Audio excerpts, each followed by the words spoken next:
आणि पुण्यापाठोपाठ सांगलीतल्या धरण क्षेत्रात सुद्धा दमदार पाऊस पाहायला मिळाला।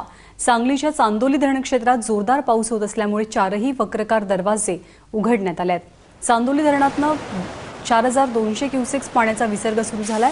चांदोली धरणामधून सोडलेल्या पाण्यामुळे वारणा नदीलाही पूर आलाय, त्यामुळे प्रशासनाकडून नदीकाठच्या गावांना सतर्कतेचा इशारा मिळालाय।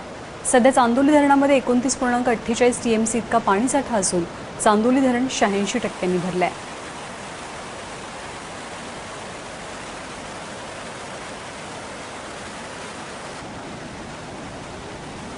सध्या धरणाच्या परिसरात पावसाचा जोर कायम आहे। धरणाचा एकूण पाणीसाठा 34.5 टीएमसी आहे। हे सध्या आज रोजी धरणात पाणी पातळी 622 मीटर इतकी आहे आणि एकूण पाणीसाठा आजचा 29.5 टीएमसी इतका आहे। धरण 85% भरलेलं आहे आणि आमच्या धरणाच्या पाणीसाठ्याचं जे काही नियोजन आहे त्या नियोजनानुसार आजच्या तारखेला धरणातला परिसरातला पावसाचा जोर पाहून आम्हाला पाणी सोडणं भाग पडतंय।